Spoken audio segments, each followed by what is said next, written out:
itu wali Abdal iya saja saya mapan nyon gara-garana gak ganti maut cokot ganti maut cokot tiap negara kudu aya wali abdalan baik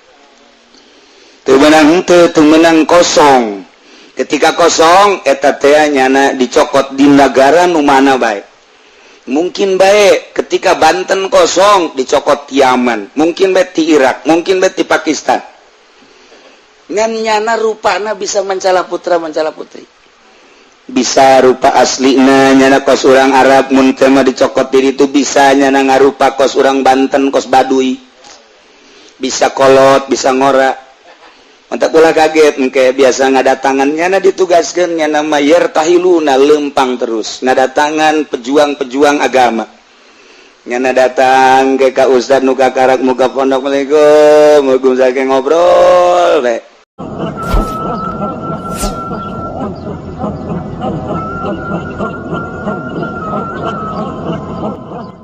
urang lamun caritakeun wali abdal teh yartahiluna limakanin ila makanin akhar wa yakhtalifuna fi surati wali abdal setiap saat jumlahna aya 70 ketika di Banten wali abdal nyokot di Jawa Tengah jang nyicingan Banten ketika di Jawa Tengah ngan hiji-hijina deui nyokot di Malaysia ketika di Malaysia nyokot lah di luar negeri setiap saat kudu aya bae lamun walian siksa Allah turun emang kumaha gitu nah eta wali kapan nyana wali abdal cicing di dia kadang-kadang di dinya teh maot nyana dikubur kunaon cal deui di ditu nyana keneh mun urang nyaritakeun Mbah Bolong kuburanna aya 9 mun nyaritakeun Syekh Maghribi di dunia kuburanna aya 3 menyaritakan Syekh Yusuf putra daripada Syekh Maulana Hasanuddin di dunia kuburan anak ayat 7 emang di Banten doang atuh lain kuburan Syekh Maulana Yusuf teh kemudian atuh urang lamun nyaritakeun Bung Karno waktu di Digul aya di Tanah Abang aya di Jawa Timur aya urang lamun nyaritakeun belah dieuna ngan teu meunang dipanjang-panjang we cerita Gus Dur waktu kerja Australia pas kebenaran Syekh Munawir Kiai Munawir maot aya di ditu ketika aya nu nelepon penting dijawab ku Gus Dur di imahna padahal Gus Durna kereueuh di imah saha nu ngajawab ieu urang keur carita keanehan-keanehan geus urang ulah leuwih teuing nyaritakeun ieu mah tah wali bae bisa ruhiji bisa mencala putra mencala putri Tuan Syekh Abdul Qadir bisa jadi 40 Abu Hasan As-Sadzili bisa jadi dia kisona 12 trak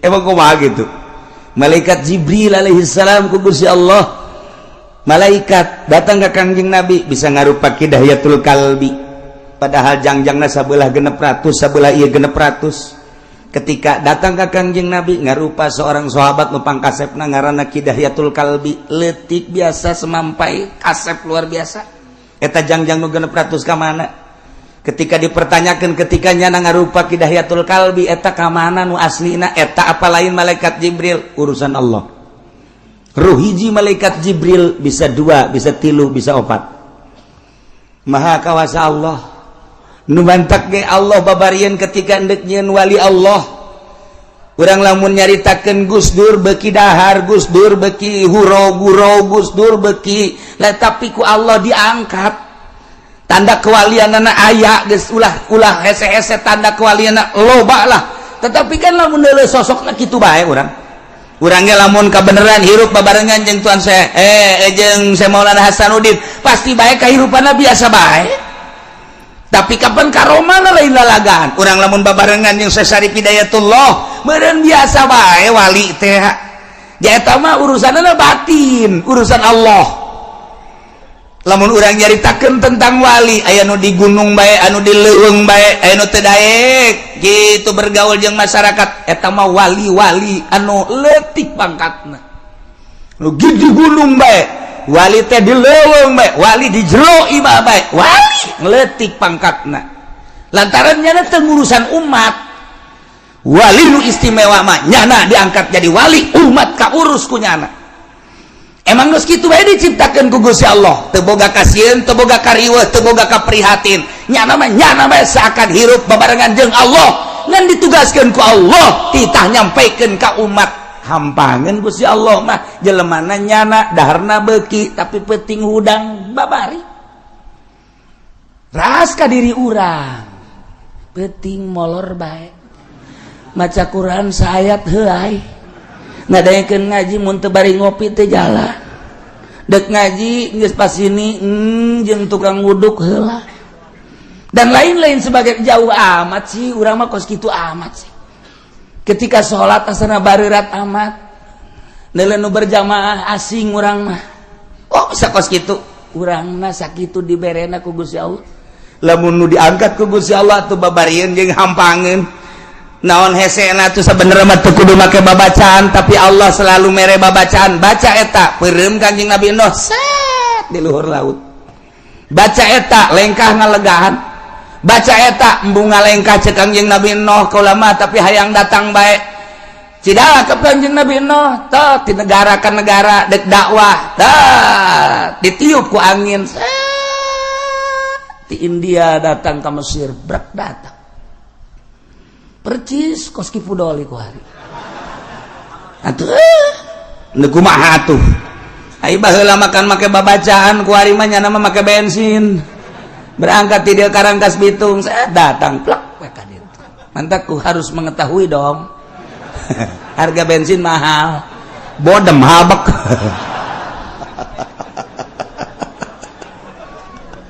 aduh jauh jasa ngumantak asa jasa kuarian neangan picicingin wali teh ya rijalal ghaib kabla itu nukoba nujabang oropa asaib kabla itu na rijalal ghaib nukoba rijalal ghaib nukoba wa asaib kabla itu na wali abdal iya asa jasa ieu eta mapan nyaon garang-garana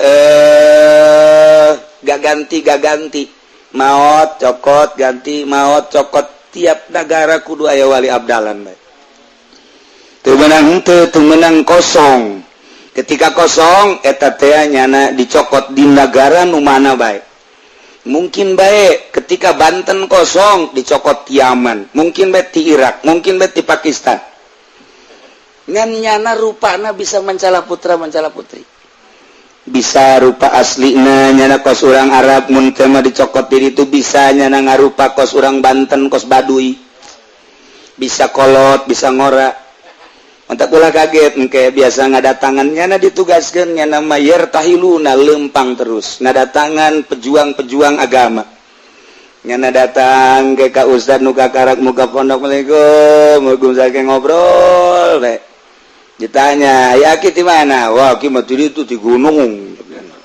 Gunung mana? Gunung langit. Mana di langit gunung. Ngobrol lalagaan ke omonganana mengarahkan agama.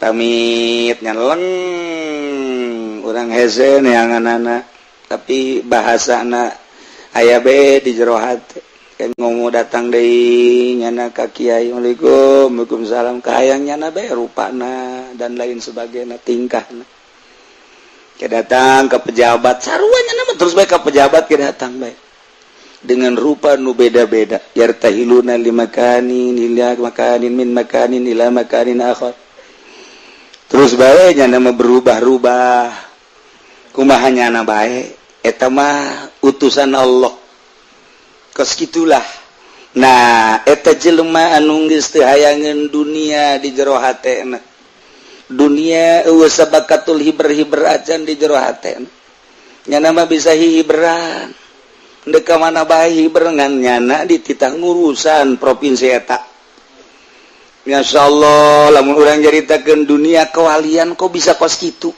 saha nu ngangkat-ngangkatna aya biasa di wisuda. Wow, sumpah pemuda. Jadi di dunia kewalian teh kos garar itu. Anu tatadina kudu berkumpul di Libanon, tatadina kumpul teh kudu di Irak, tatadina di Mesir. Lantaran pangkat wali-wali teh nukoba di mana, nujaba di mana, uropan di mana, aswaib di mana, rijalul ghaib di mana, abdal di mana. Nah eta teh akan ngabogaan tempat khusus, tetapi satu ketika mah di luar tempat khusus lantaran urgen. Ieu mah lain kudu di Lubnan, kumpulan teh di Indonesia bisa terjadi. Gitulah dunia kewalian. Nah, etalah jelema-jelema pilihan-pilihan Allah anu di jero hatina geus eueuh secuil dunia. Jelemana nu mana layaripul wali illal wali. Eueuh nu nyaho ka wali kecuali wali. Kadang-kadang mah atuh eta wali teh biasa bae babarengan jeung urang ngobrol lalagaan. Dina zahirna mah seperti kitu, horeng batin namanya nama euker di anu. Batin nama keur jeung Allah. Urang kieu bae sih mah ngabedakeun kos kitu supaya kaharti. Urang kuari keur cinta jasa ka awewe. Urang keur mabok kepayang, masyaallah, barang tes pertemuan kalilipan mata. Anak pamajikan teu kadeuleu nu kadeuleu itu bae juri gitu. Waduh, pohara jasa leng-lengan. Pohara. Geus eueuh sadetik poho ka manehanana. Nah, kuari urang babarengan jeung babaturan zahirna hate makan ka ditu. Berang babaturan babarengan jeung saha hate maka ditu. Dahar di meja bareng tapi hate makan ka ditu. Komo urang deuk asup ka WC mah. Si itu jasa. Barang urang ki atuh dicekel si itu nu kecekel. Mulai ya mengarah ya. Ka ditu bae. Nah, eta keur carita cinta dunia sama urusanana. Kuari eta dieueukeun ngan Allah doang nu aya di jero hate. Urang zahirna mah biasa kieu hatena mah keur jeung Allah. Zahirna mah urang dahar hate mah keur jeung Allah dan lain-lain sebagainya jeung Allah bae bisa terjadi. Nah, kos kitulah carita karesep.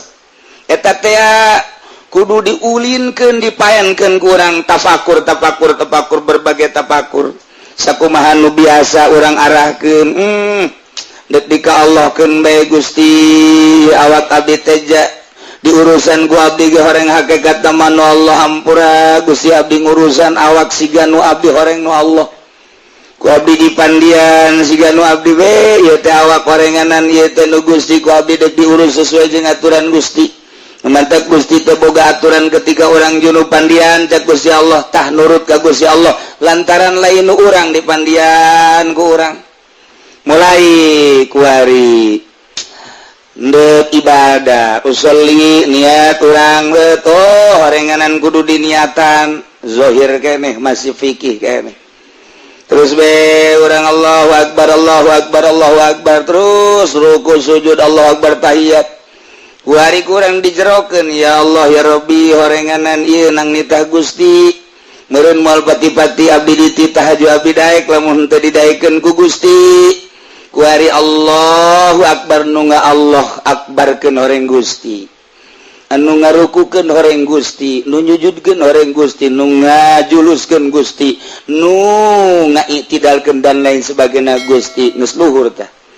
Kuari urang boga kanyaho kapan ieu salat urang salat zuhur nyaho na urang kana ieu salat zuhur teh ilmu horeng ilmu urang nyaho bahwa eta salat zuhur teh pamere Allah ketika ku Allah dicabut mah urang teu nyaho bahwa eta salat teh zuhur.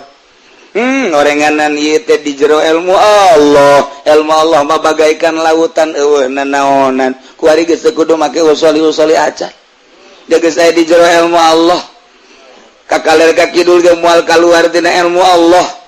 Urang deuk salat nyaho bahwa ieu salat wajib nyaho urang teh ilmu kana eta salat wajib. Eta teh pamere Allah ketika ku Allah dicabut mah ilmu urang teh eueuh. Urang nyaho kuari ieu teh ilmu ti Allah. Ya Allah leutik jasa ieu urang pamere ti Allah. Geus urang teh asa pamere Allah lain urang. Allahu akbar. Ketika orang maca bismillahirrahmanirrahim aya di jero ilmu Allah nyahona urang kana bismillah teh ieu teh meunang ti Gusti Allah. Ketika Gusti Allah nyabut mah kana kanyaho urang terhadap bismillah nu kudu dimimitian ku bismillah meureunanan urang teh bodoh. Nah ieu teh bismillah ka pamere Allah ilmu Allah pohara amat ngan saeutik saeutik jasa dibikeun ka urang-urang bisa maca bismillahirrahmanirrahim. Berikutnya alhamdulillahirabbil alamin sebagainya teu kaluar tina ilmu Allah urang horenganan keur aya ngojay di ilmu Allah.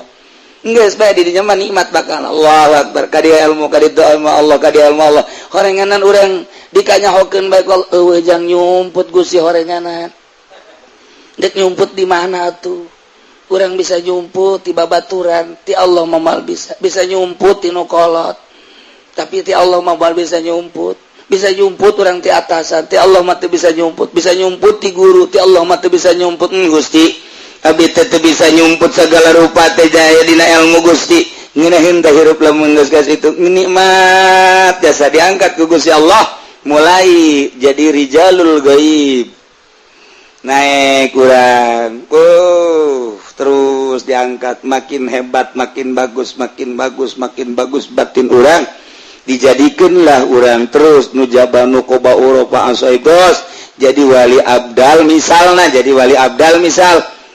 wali abdal mah menuka itu geus moal bisa hirup cicing tentrem kumaha tugas ti Gusti Allah komo geus naik ka ditu jadi autad naik deui ka belatur jadi mukhtar naik deui ka dituna jadi imam naik deui jadi kutub sepanjang masa kutub aya bae sepanjang masa sadunia kutub seluruh kakutuban mangan hiji ngan ke kakutuban teh kepala-kepala di autad aya kutubna ke di kitu naon ngaran jalul gaib aya kutubna nuqoban nujabah kepala aslina kutub engke hiji ilah jelema-jelema nu bisa ngabersihan diri bersih saeutik-eutik acan hubud dunya saeutik-eutik acan makhluk di jerona kakaraknya diangkat jadi wali Allah subhanahu wa ta'ala eta geus jadi wali begitu jana kukumpulan deui jeung gubernur